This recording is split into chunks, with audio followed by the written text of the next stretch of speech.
अस्सलामुअलैकुम। क्या हाल चाल है बच्चों? ठीक हैं? तबीयत सही है? आज हम एक नए वीडियो के साथ आपके सामने हैं, जिस वीडियो नंबर है आज 11। और ये टॉपिक बिल्कुल ब्रांड न्यू टॉपिक है और इसका नाम है सब्ट्रैक्शन। सब्ट्रैक्शन सब्ट्रैक्शन, यस, साहब ने सही सुना, सब्ट्रैक्शन। सब्ट्रैक्शन के माने है तफरीक करना, यानी सिंधी में घट करण इनके चइबो आहे। उम्मीद था कयूं तव्हांखे हीउ वीडियो ॾाढो पसंदि ईंदो। अगरि सम्झ में अचेव, पसंदि अचेव त पोइ यकीनन तव्हां छा कंदव, तव्हांखे पाण खे ख़बर हूंदो। ठीकु आहे, सो अचो त अॻिते हलूं। कट करणु, ठीकु आहे। हीअ वीडियो लेक्चर सीरीज़ अहिड़नि शागिर्दनि जे लाइ आहे, ऐसे बच्चों के लिए है जो कि पाण सम्झी पाण मैथ सीखना चाहन था। ठीक है बाबा। सो ये आप लोगों के लिए है जो बच्चे खुद से मैथ सीखना चाहते हैं, जिनको इंटरेस्ट है, दे लव मैथमेटिक्स, तो ये एक इसी तरह का वीडियो है। ओके, आइए चलते हैं अपने सवाल की तरफ। तो तफरीक करना, कट करना सिंधी में, और इसका सिंबल ये होता है इस तरह, एक सीधी सी लंबी सी लाइन, जिसका मतलब ये है कि आप किसी एक बड़े नंबर में से कुछ चीज़ें निकाल रहे हैं, कुछ काट रहे हैं, कुछ तफरीक कर रहे हैं, फिर जो बचता है वो हमारा आंसर होता है।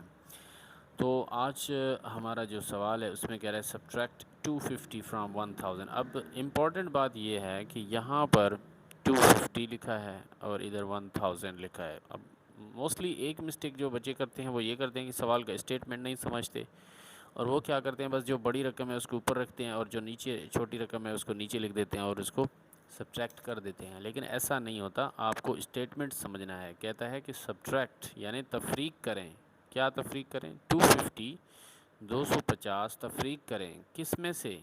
फ्रॉम 1000 यानी 1000 में से आपने 250 क्या करना है? तकसीम, सॉरी, तफरीक करना है। तो यूनिट के नीचे यूनिट, ये वही बिल्कुल रूल है एग्जैक्टली जो एडिशन के रूल होते हैं, वही यहाँ पर अप्लाई हो रहे होते हैं। बस थोड़ा सा फ़र्क है, उधर ऐड कर रहे थे तो वैल्यू बढ़ जाती थी, इधर सब्ट्रैक्ट करेंगे तो वैल्यू कम हो जाएगी। यूनिट के नीचे यूनिट, 10 के नीचे 10, 100 के नीचे 100, 1000 के नीचे 1000।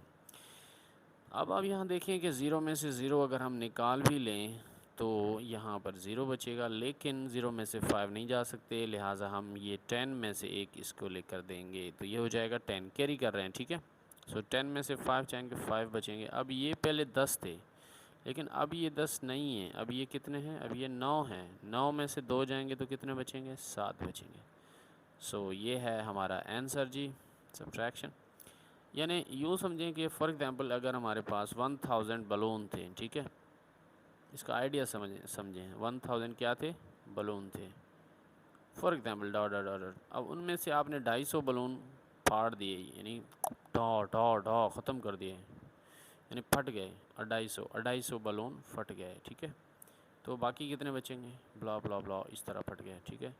बाकी कितने बचे? फॉर एग्ज़ाम्पल ये 250 थे और हमने इसमें से, सॉरी, एक 1000 थे और इसमें से हमने 250 फाड़ दिए, तो बाकी कितने बलून बचेंगे? तो बाकी बचेंगे 750 बलून, ठीक है। Hope you have understood. तो सबसे पहले इम्पोर्टेंट है सब्ट्रैक्ट में आपने क्या करना है, स्टेटमेंट देखना है, ना कि नंबर जो बड़ा है वो ऊपर रखें और छोटा नंबर है नीचे रखें, ऐसा नहीं होता। अब आते हैं दूसरा नंबर सवाल है, इसमें आप देखें कि find the subtraction of 97,965 and 2136। यानी इसमें आप देखें, इसमें भी आप स्टेटमेंट के मतलब को समझेंगे। Find the subtraction of, subtraction मालूम करें किस किस का? 97,965 का और 2136 का। तो यानी अब इसमें से भी यही वाज़ेह है कि आपने बड़ी रकम में से छोटी रकम को माइनस करना है, लेकिन हर दफ़ा इसका मतलब ये नहीं होता। बस आपको स्टेटमेंट का मतलब समझ आना चाहिए, अंग्रेज़ी देखनी चाहिए कि क्या लिखा हुआ है, कैसे लिखा हुआ है, ठीक है। सो अगेन, यूनिट के नीचे यूनिट, ये इसका रूल है, ठीक है। एडिशन का भी यही रूल है, सब्ट्रैक्शन का भी यही रूल है। एंड 10 के नीचे 10, 100, 1000, 10,000, ओके। सो आप देखें कि 5 में से 6 नहीं जा सकते, लिहाजा हमने एक इसको देकर दिया, तो ये हो गया 15। 15 में से 6 जाएंगे, 9 बचेंगे। यहाँ पे कितने बच गए? यहाँ पे बच गए 5, ठीक है। अब 6 नहीं रहे, अब 5 हैं, ओके। 5 में से 3 जाएंगे, बाकी कितने बचेंगे? 2। 9 में से 1 जाएगा 8, 7 में से 2 जाएंगे 5, ये 9 सीधा का सीधा नीचे आ जाएगा विच इज़ 9। सो 97,965 में से अगर 2,136 माइनस करेंगे तो बाकी बचेंगे 95,829। अब मैं इसका मिसाल कुछ इस तरह से दे रहा हूँ कि एक शादी में जो है ना, लोगों को बहुत ज़्यादा लोगों को दावत दिया गया, 97,965 लोगों को, मतलब चलें शादी नहीं करते, इसको यूँ कहते हैं कि एक जलसे में है ना, एक बड़ा जलसा था, उसमें इतने सारे लोगों को दावत दी गई, 97,965 लोगों को, जिसमें से मतलब जब वो लोग आए उसमें से 2,136 लोगों ने वो जलसा देखा ही नहीं, यानी वो उस गैदरिंग में आए बस चले गए, वापस हो गए। तो बाकी हमारे पास जो ग्राउंड में लोग कितने बचे होंगे, तो बाकी हमारे पास बचे 95,829। उम्मीद करता हूँ कि आपको ये समझ आया होगा। आज ये वाला लास्ट में जो सवाल है ये बहुत इम्पोर्टेंट सवाल है। अब इसमें देखें, सब्ट्रैक्ट 560 फ्राम 150। हाँ, स्टेटमेंट समझ आया। अब ये ज़रूरी नहीं है कि इसमें भी आपने छोटा नंबर नीचे रखना है या ऊपर रखना है, बस स्टेटमेंट समझो। सब्ट्रैक्ट करें, कितना सब्ट्रैक्ट करें? 560 फ्रॉम 150, 150 में से 560 सब्ट्रैक्ट करें। इसके दो रुख हैं इस सवाल के, ठीक है। पहले तो मैं जिस तरह स्टेटमेंट लिखा हुआ है वही करते हैं।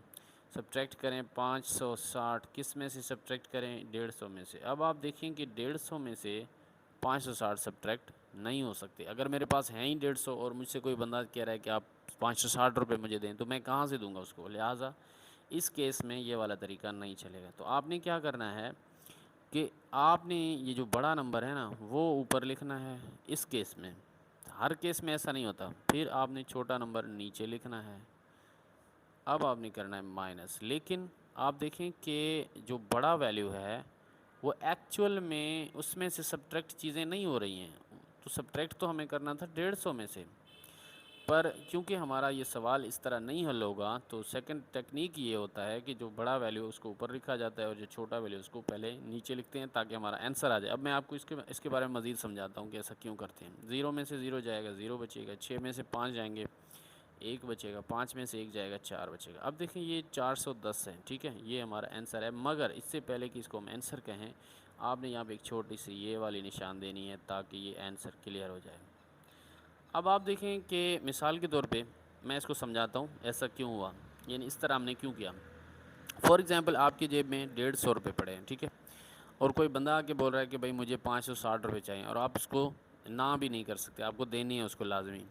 तो आप कहेंगे यार मेरे पास तो है नहीं, मेरे पास कुल मिला के 150 हैं, लेकिन अब अगर आपको ज़रूरत है, अब बहुत आप इमरजेंसी आपके साथ, तो मैं आपको किसी से ले कर देता हूँ, ठीक है। तो आप क्या करते हैं कि किसी से उधार लेके उसको दे देते हैं, उसको 560 रुपये पूरे करके देते हैं। तो यानी ये जो वैल्यू है ये हमें बता रहा है कि आपने जो 150 देना था वो 150 तो आपने दे ही दिए, लेकिन आपने उसके अलावा किसी और से इतने सारे पैसे भी उधार लेके इस बंदे का काम पूरा किया, क्योंकि आपकी जेब में 150 ही थे और आपको देने थे 560। तो इस तरह से ये आपने मज़ीद लिए किसी और से। यहाँ पे जो माइनस है ना, ये कर्ज़े को शो कर रहा है, यानी किसी से कर्ज़ लेकर आपने दिया होगा उसको, क्योंकि उसके 560 रुपये पूरे हो जाएं। उम्मीद करता हूँ कि आपको ये वीडियो समझ आया होगा। अगर समझ आया है तो ये बच्चा जो है ना बड़ा जीनियस सा बच्चा है मैथ का, और ये आज बहुत खुश हो रहा है। खुशी होने का मतलब पता है क्यों? ये इसलिए खुश हो रहा है क्योंकि इसको मैथ समझ आ गई है। इसी के साथ ही मुझे इजाज़त दीजिएगा। अल्लाह ने के मान, see you soon, wish you good luck, खुदा हाफिज़, बाय।